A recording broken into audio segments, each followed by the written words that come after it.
Canada में Indian students को लेकर एक बड़ा मैसेज सामने आया है, जिसमें कहा गया है कि अभी स्टडी वीजा के लिए अप्लाई करने का बेस्ट टाइम हो सकता है। ये बयान ऐसे समय आया है जब पिछले कुछ सालों में इंडियन स्टूडेंट्स की शेयर और नंबर्स में तेज गिरावट देखने को मिली है। लेकिन कनाडा का कहना है कि डोर्स बंद नहीं हुए हैं और अभी भी काफी स्पेस अवेलेबल है। कनाडा के हाई कमिश्नर क्रिस कूटर ने साफ कहा कि भारत में ये गलत परसेप्शन फैल गया है कि कनाडा अब इंटरनेशनल स्टूडेंट्स के लिए ओपन नहीं है। उनके मुताबिक असल सिचुएशन ये है कि कनाडा ने सिस्टम को कंट्रोल और इम्प्रूव करने के लिए कुछ चेंजेस किए हैं, लेकिन स्टूडेंट इनटेक अभी भी अलाउड लिमिट्स के अंदर है। तो क्या है ये पूरा मामला, आइए जानते हैं आज की इस वीडियो में।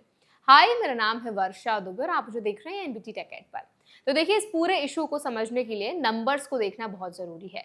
रिपोर्ट्स के मुताबिक 2023 में कनाडा में आने वाले इंटरनेशनल स्टूडेंट्स में इंडियन स्टूडेंट्स की शेयर लगभग 15.6% थी, लेकिन 2024 में गिरकर 33.6% हो गई और 2025 के आसपास ये और कम होकर करीब 8.1% तक पहुंच गई।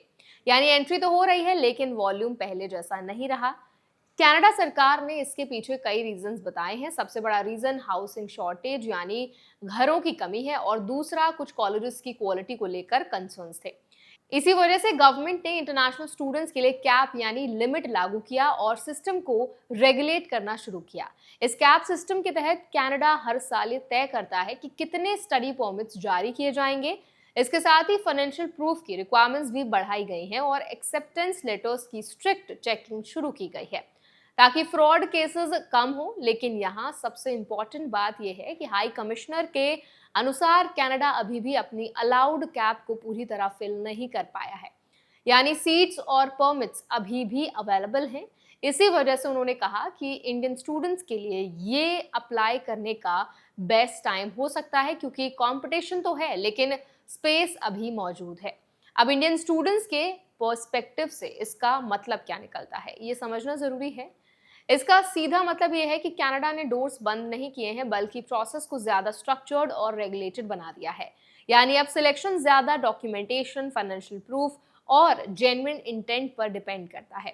अब बात करते हैं रूल्स और प्रोसेस की। कनाडा में स्टडी परमिट्स के लिए सबसे जरूरी चीज है कि आपके पास रिकॉग्नाइज्ड इंस्टीट्यूशन का एक्सेप्टेंस लेटर हो।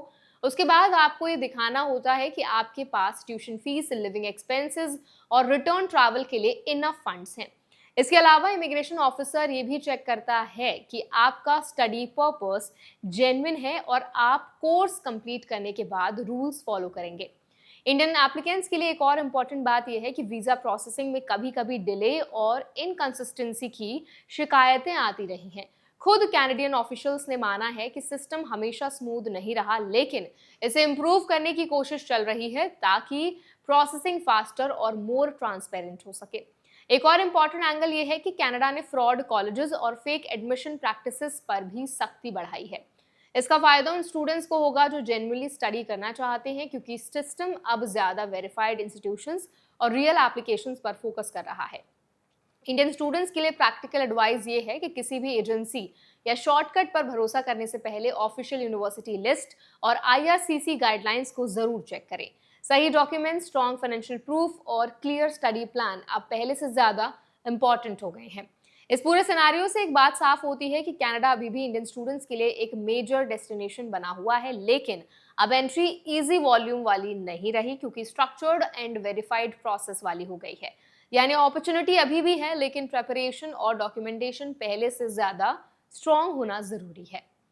तो आई होप ये वीडियो आपके लिए हेल्पफुल रहा होगा। अब इस पूरे वीडियो पर आप क्या टेक रखते हैं, आपका क्या फीडबैक है, कमेंट्स में शेयर करें। ऐसे और वीडियोस के लिए हमारे चैनल एनबीटी टेक एड को भी जरूर सब्सक्राइब करें।